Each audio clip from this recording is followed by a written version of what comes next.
I've always been the type of person who didn't want to make any mistakes. Not because I'm hard on myself, but because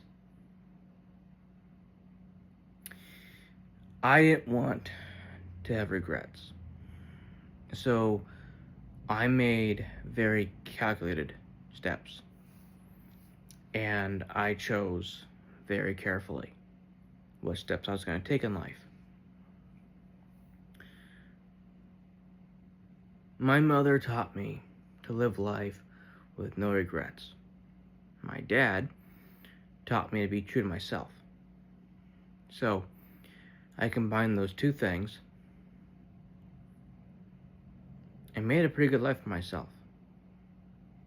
I made great friends. I inspired people.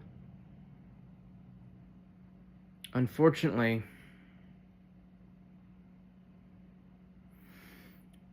there's a lot of people in my life who didn't understand me. They wanted me to do what they were doing because it made them feel like they weren't alone. However, what they were doing wasn't for me. It didn't serve me. It didn't better me. So I didn't do it. Which would cause rifts between us.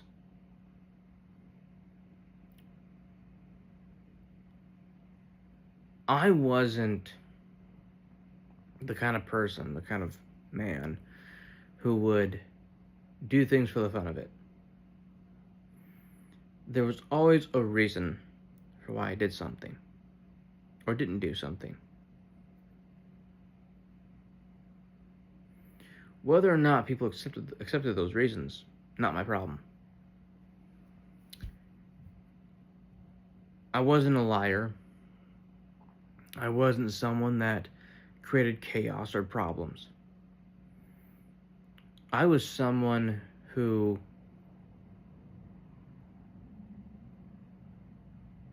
studied self-improvement.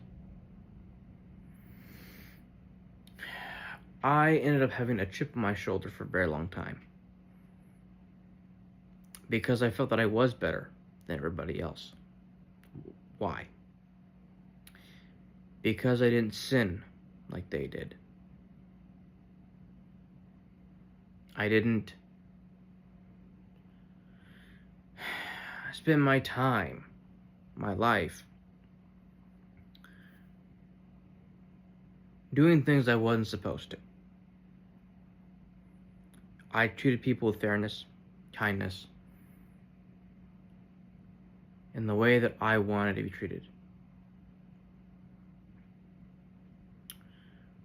What I didn't know was that there were actual people out there, actual peers of mine that would never care about anybody but themselves. I've been around selfish people, but I had no idea that selfish people have no bounds when it comes to their selfishness.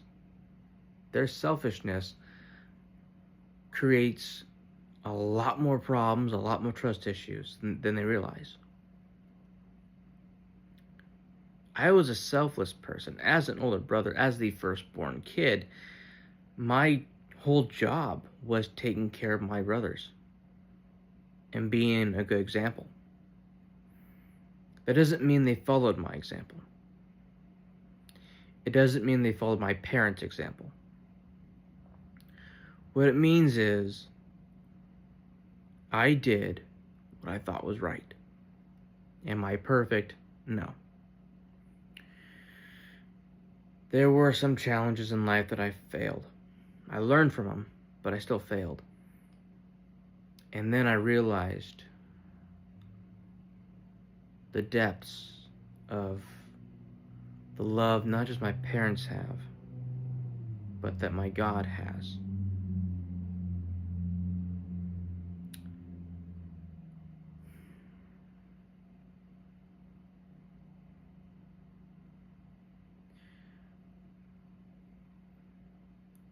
People can say what they want about me. Here's reality. I didn't screw up my life. I was never in trouble with the law. I was never doing drugs. I have never gotten drunk.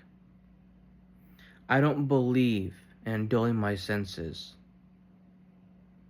And that's a lifestyle from the martial art perspective. I don't take substances. I don't drink to get drunk. If I drink, it's for the flavor. It's for the sensation of it. It's not for the effects that it gives. When I drink, it's on a full stomach. One time when I was camping, I took a few shots, forgot that I skipped breakfast that day, and it hit me quicker than usual. So I was able to think and function, but my body was off. It was off balance. So that was fun. Never doing that again. But no, I did not screw up my life. Did I miss out on experiences? No. I'll tell you why. What did those experiences do to those people? Did they make them better? Wiser? No. Made them stupid. Made them dumber. A lot of what you'll find about people who are into different scenes, like the party life or the drinking and drugs and that kind of thing, is they really give off the impression that they're living. They're killing themselves slowly. They're enjoying the bit of poison that will eventually be their downfall. See, I chose wisdom. I prayed that God would give me wisdom. My mother prayed for patience, which is why we joke about her getting 4 boys. For me, I cared about the choices I made because I cared about my image. But it wasn't just my image. I cared about my self-respect. Everybody has defense mechanisms, and no, they're not all healthy. But we're human.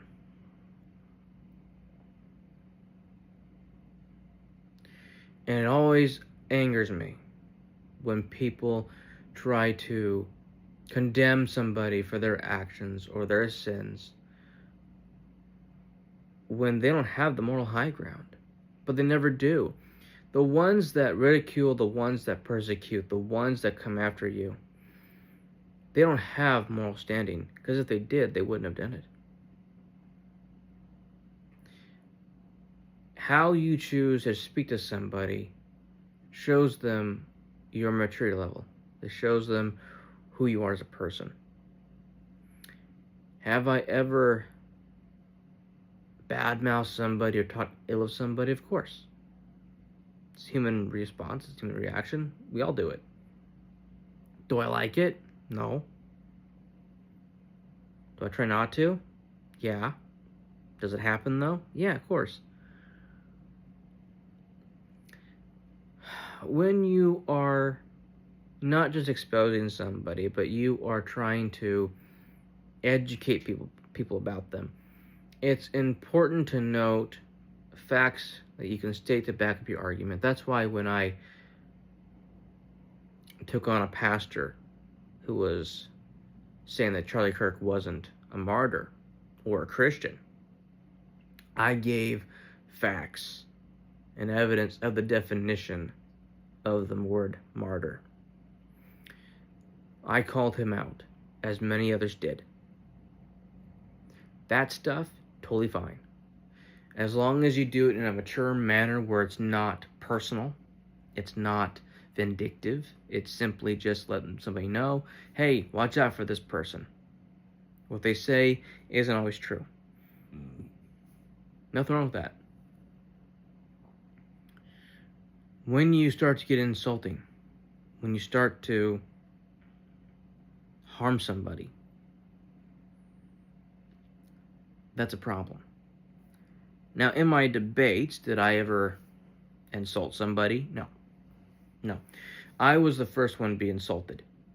Did that bother me? No. Why? Because it shows me that they are at this level and I'm at this level. Sometimes not responding, not reacting is the better way to go. Does that mean that I stopped responding? Of course not. I made them, well, not really made, I allowed them to showcase their stupidity, their immaturity, by letting them keep talking while I was screenshotting everything, posting it all on my X account, showing the world that this person is indeed stupid. It allowed me to control my temper, control me. That's all I can do as a person, is control myself. And I really enjoyed watching my fans, my followers, always take my side.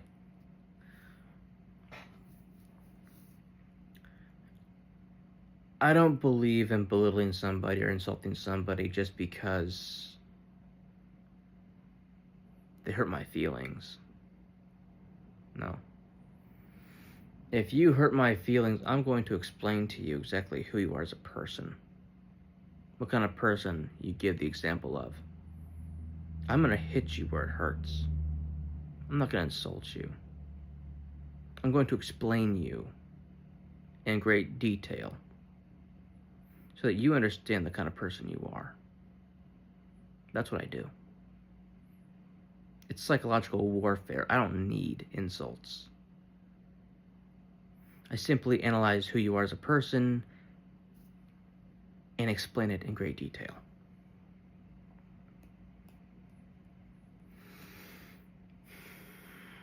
A lot of people were jealous of me, even close friends, because they couldn't live by my standards. They couldn't do what I do.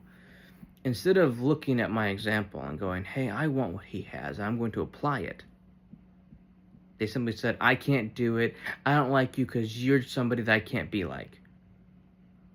Whoa. So by that standards then, as a Christian, you can't go much further than this.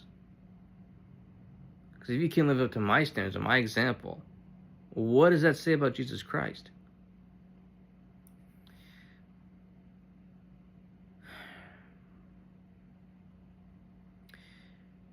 I have a problem with people like that.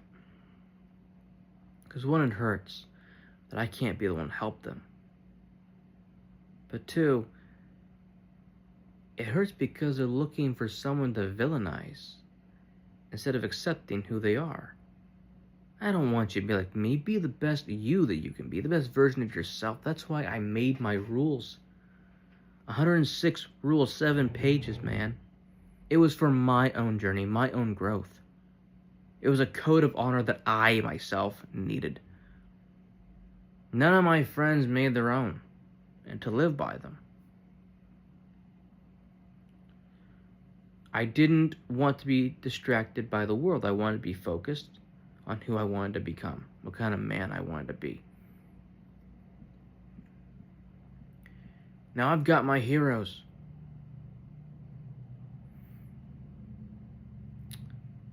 So let's talk about them for a minute. I looked up to Gambit, the smooth-talking Cajun with an explosive personality. Wolverine for being manly.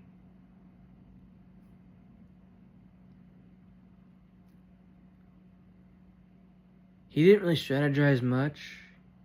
He dealt with raw power, raw strength that he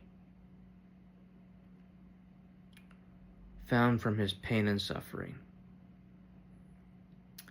Batman. Strategist. Very strategic, very calculated. There was no waste of any energy in his movements or his thoughts. Contingency plans. Planning ahead, making sure that he had the right tool for the right job.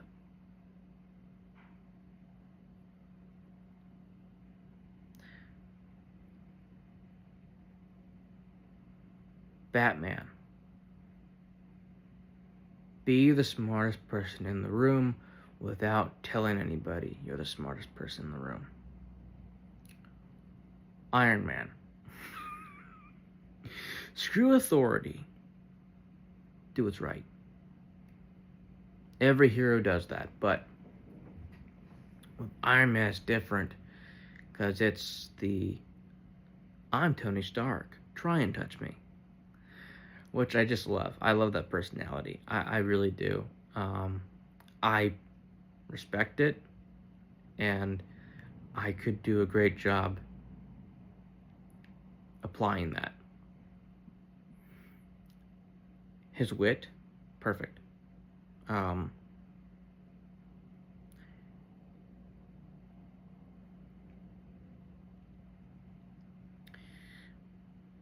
He's the kind of man that gets things done his way, and the results speak for themselves.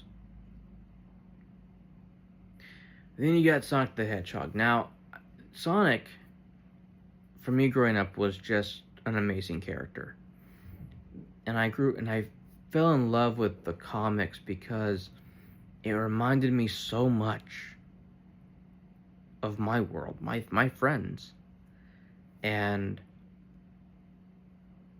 his personality really fit mine. Optimistic, fast, quick thinking, just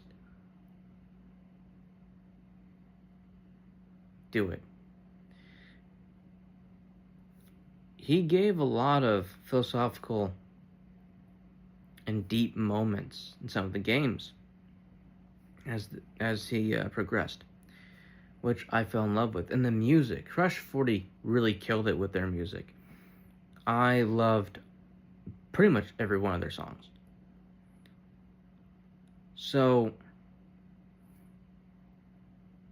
I was inspired by these characters. And then as I got into anime, there was more to be inspired by. I found myself relating to a lot more anime characters too.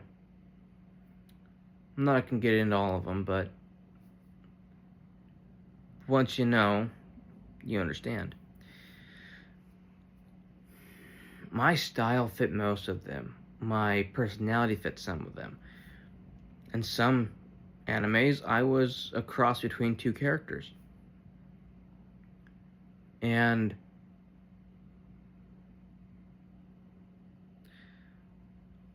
I liked watching anime because it's mostly about different ideologies colliding. You found that a lot in Naruto. The life lessons, the stories, the storytelling was important. And a lot of people tell you that anime will make them cry because it does touch on your heartstrings. It's entertaining, it's heartfelt, but some of them I don't watch. I don't get in all the different genres. There's only a few that I like. I stick with those. But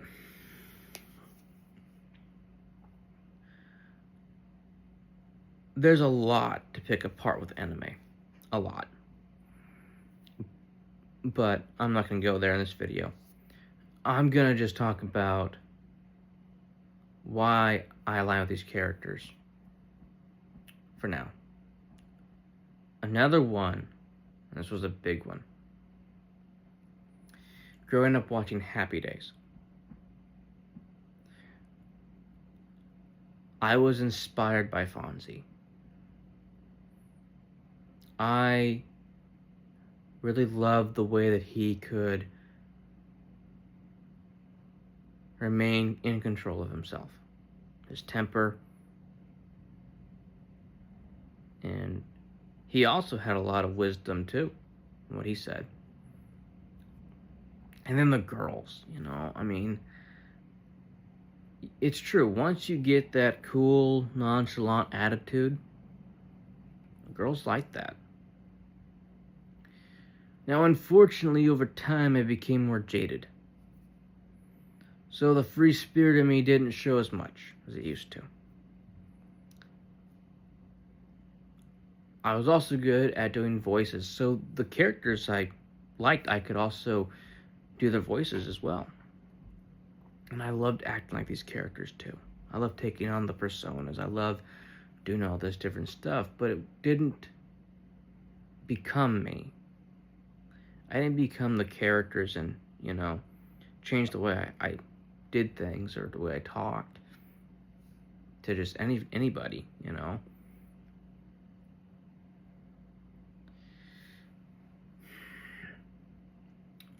I knew a friend of mine who always acted like a character. And so you didn't really know what parts were actually him or when he was just being a character. And that, that's fine. It's acting. No big deal. Although it made it difficult to get to know him when I first met him. Over time, though, you get kind of used to it and you can understand which parts are him and which parts aren't. For me, I am me first, and then you learn about the different characters I can portray. But, yeah, I mean, for me, I used them in ways like Ben 10 did. So, when a situation called for a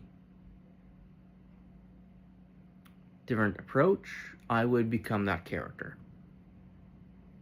It helped me get into the mindset and understand what it is I have to do. Either it's the way I talk to somebody or whatever. And that's when watching Night Court helped with that. Watching Harry be the judge and sentence people very calmly, very graciously, because he wouldn't just sentence them, he would talk to them and ask them, okay, so what's the plan for your life now? He would try to reason with some of them, especially ones that just got caught in the wrong moment or whatever. I liked the way he handled conflict. Gentle tone. I thought you could reach people with that.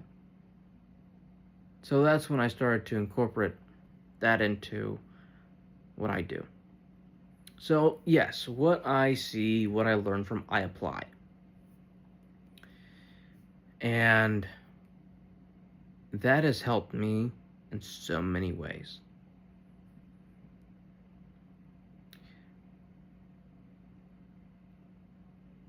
There's a few more, but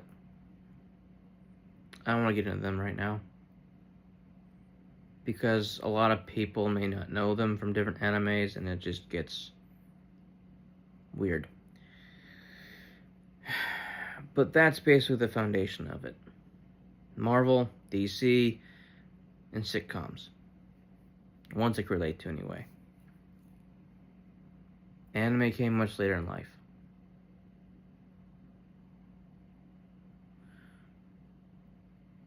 But I act the way I act because I care about my image. I care about how my image reaches people. And that's why I try to handle everything the correct way the first time. Because you never know the kind of impact or influence you're going to have. And so it's important that you make a good one. One that's a lasting impression too. I learned that when I discovered that after 8 years of being at a church, a lot of people forgot me in just 1 year. Can you imagine that? You spend 8 years at this place, call it your home, call it your family. Everybody knows you, you know everybody. And after 1 year, it's like you were never there. So what happens when people are selfish and self-centered and they don't care about anybody but themselves?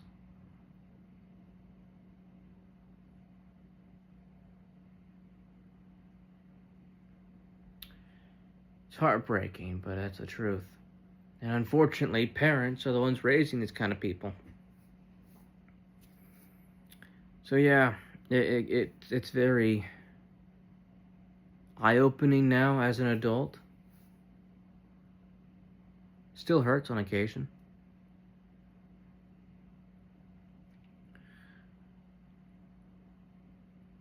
But if it's one thing I know, it's image. How to maintain it, how to come up with a certain image that allows people to like you, know you. And it's okay to be vulnerable, but with the right people. I do these videos sort of as a motivation slash goal slash story type thing, you know. Many people know about my ambitions, other people know about my stories or about how I am as a person. I'll have to do a video about the Wired class. I did one on TikTok. I did it for a little bit on TikTok. So I'll do one for this channel so you guys can better understand how I explain it.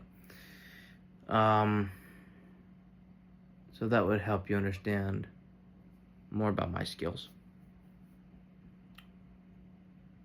But yeah, overall, it's just it's hard when you try to maintain a certain image, not facade, image, and you are who you are, and you'll have somebody trying to say that you're not that person. So that's why I documented everything in my life, so people could see I am who I am, and my skills are real, and I have made them what they are through practice and hard work. So, I think the next video I'll do, the Wired class, you guys better understand. And that won't be a pretty long video because there's a lot to it.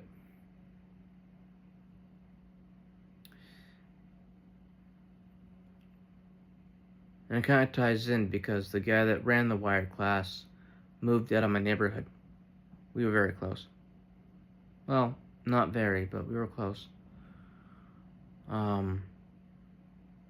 Unfortunately, his wife's mom passed away, and I would see that family at the park near my place. In fact, their house was on the way to the park. I'd pass by it a lot. I'd walk that route because it was the quickest one to the park. And his wife's dad, his name is Tom. I knew Tom from church. I knew the whole family from church. But Tom and I would talk a lot.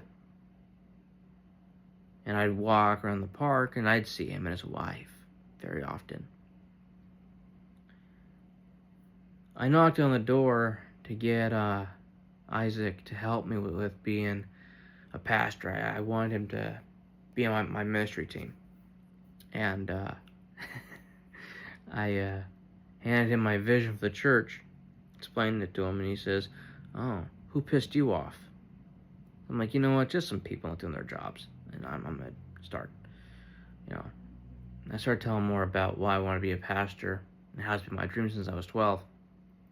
And he goes, "Oh, you don't have to say anything, but I got a suspicion it was from Grace Community Church." And I said, "Yes, you're right."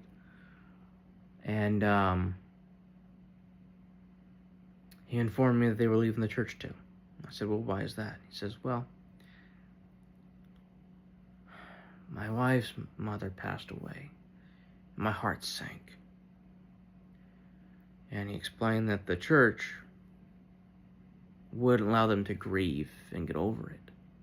They'd always be asking questions every Sunday. And every time that they saw the family, constantly bring up the pain and the grief that they were trying to deal with. I'm like, that's horrible, man. I'm so sorry. He goes, "Yeah, so we're going to make a church now to just kind of blend in." And he apologized. He says, "I gave away the rights of the Wired class to the church." I'm like, "Oh." He goes, "If you would have came to me sooner, I would have given them to you." I'm like, "That's okay. I'll figure something else out." And Isaac loved my plan, loved the whole thing. It's just timing. And I'm passing by his house, and I saw that there was a for sale sign.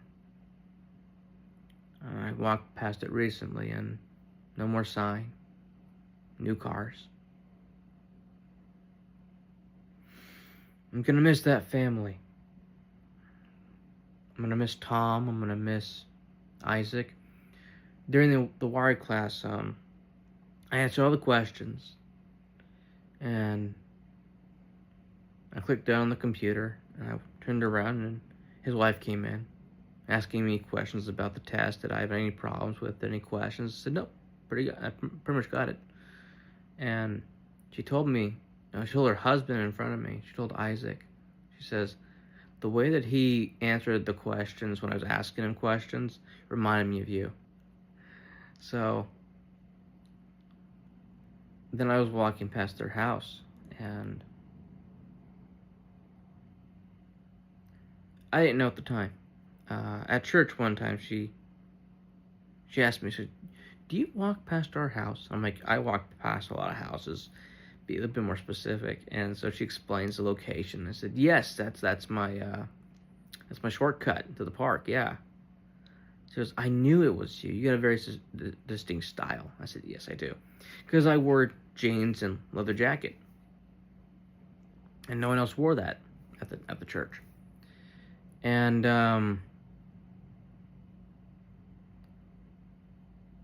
yeah, I love that family. I got close to that family, and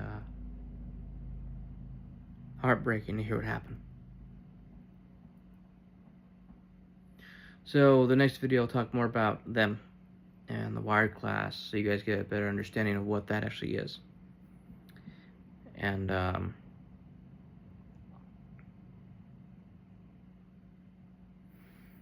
yeah, so a big part of it is knowing who you are. That helps with the image. A lot of people, they'll project what they want you to believe about them, but it's all a lie. Whereas me, I've always believed in, hey, I'm gonna be myself and let the chips fall where they may. You can't make everybody happy, and not everybody's gonna like you, so who cares? As long as you know who you are and you're happy with who you are, that's all that matters. I always wanted to make my God happy, my parents happy, and me happy. And I did.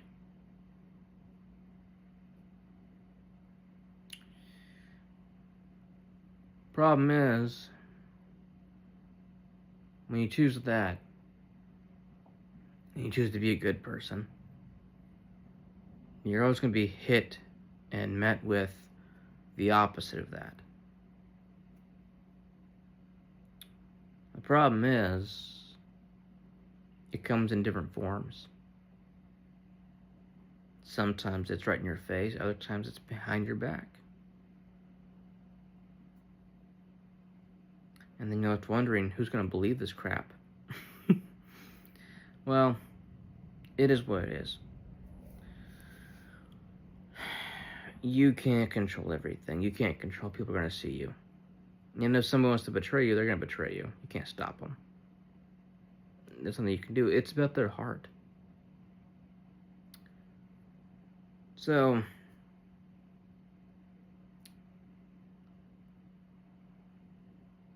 I just live my life. I do what's right. I do things the way that I want to do them. That way, when someone tries to do something that comes against me, they're the ones in the wrong. Because I didn't do those things. Or whatever, you know? People will lie about anything. Very few people will tell the truth about something, unless it's the truth. So, pretty much just believe everybody's a liar until proven otherwise. I know that goes against the whole innocent until proven guilty, but in this day and age, a lot of people can't be trusted. And that's also a double-edged sword, too, because I always believed that if you don't trust people, you don't grow as a person. But it's difficult to trust people when they lie. So the moral is, don't trust everybody. Trust the ones you believe you can trust and the ones that earned your trust.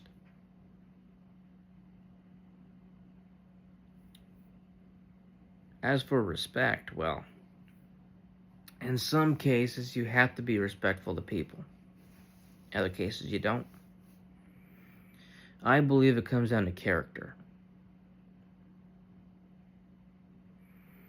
And that's why I have struggled so hard to maintain a good character.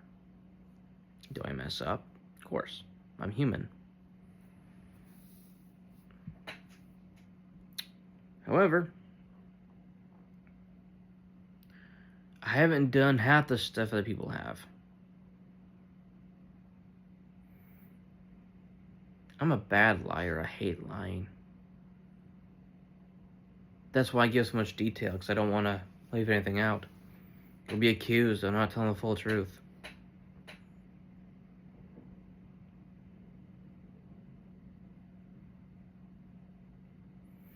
So that's the image I want. I want to keep it that way. I don't want to lie. I hate it. If I've got time to come up with a lie, then yeah, I can do it, but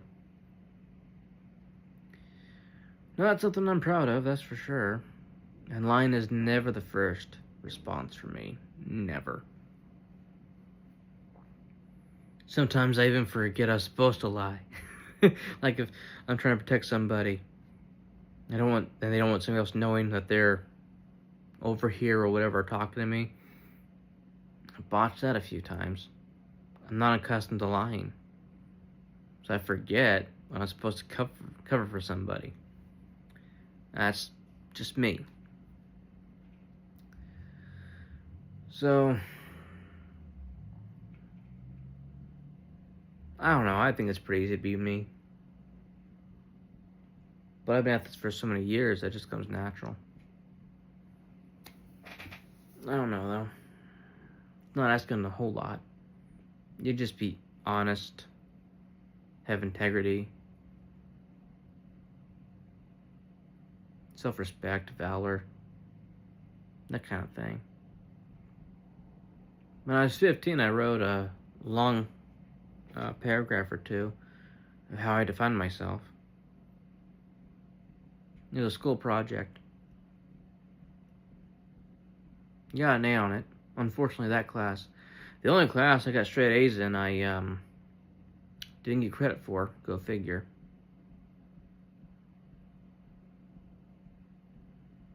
But yeah. Thought I'd give more context about me, in case you're wondering. I had to basically redo all of my videos from TikTok because TikTok and I don't get along anymore. Talked about it on X and TikTok, but I'll talk about it here too. TikTok started to censor me when it came to my videos. They wouldn't allow some of the audio to play. So like the beginning, somewhere in the middle, they'd pick and choose when the audio was going to work or not. And then I got a notification that I was muted because I violated guidelines. No, I didn't. I talked about the workforce and the corruption within it. That's what I talked about on TikTok, and it got censored. Can you say corruption? So, yeah, I don't give TikTok any more time. It also censored my comments. I couldn't leave comments on videos. Now I can, but I couldn't at that point. So I just gave up on TikTok. Just stupid. So anyway, yeah, this one was about my image. And the reason I thought about talking about it was I was kind of inspired because I was thinking about how difficult I had it with people not willing to accept who I am, accept me for who I am, and trying to change me or make me more like them, or trying to get me to do things that they wanted to do when I didn't have any interest. It goes against my moral code or my personality type when they want me to do something like drink too much or something like that. No. My brother got mad at me one time actually because he managed to get me tipsy my first time, and I took a 10-minute nap and woke up sober. He was so mad. But yeah, I didn't build a tolerance to alcohol by chugging it. I was drinking here and there and slowly building that tolerance to it. But I wouldn't say I have a great tolerance. I'm just saying that I worked on it little by little. But yeah, drinking too much is bad. Doing drugs is bad. It messes with your mind. So I don't touch it. I like my mind sharp. And my senses sharp too. I don't like dulling my senses. It's a martial art precaution thing. It's not my life. That's something I want to do. So I don't put myself in any of those kind of positions where that would actually happen.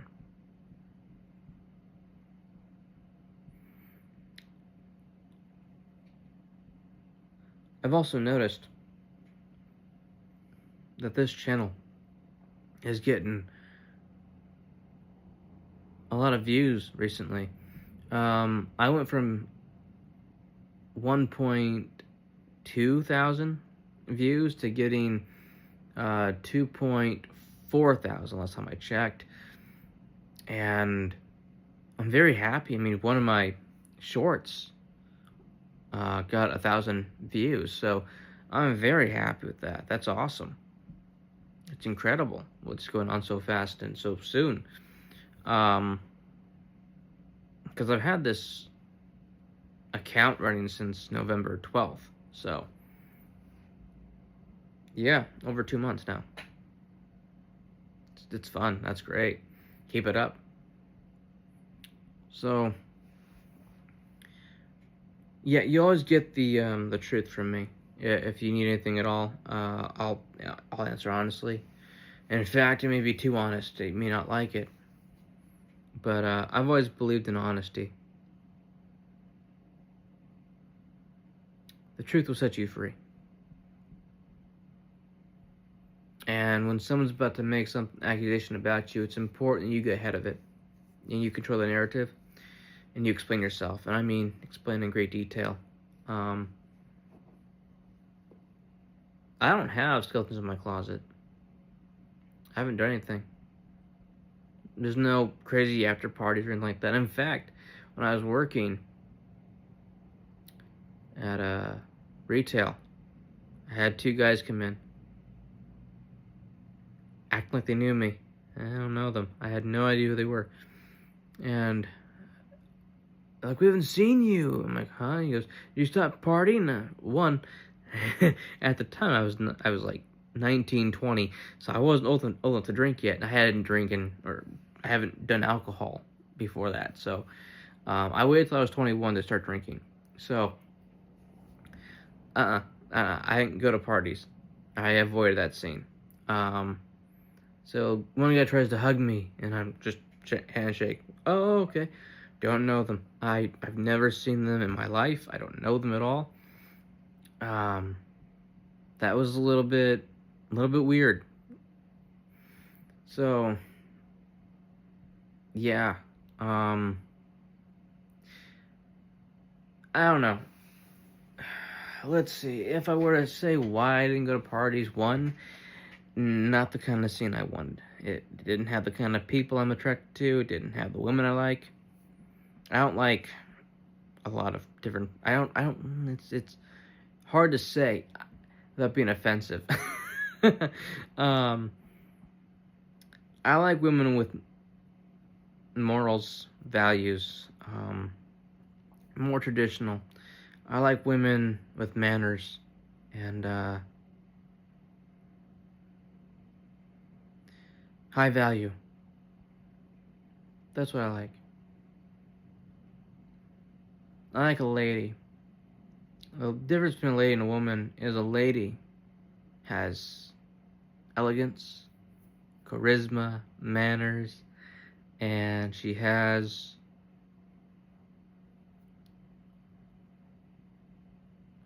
a very gentle touch.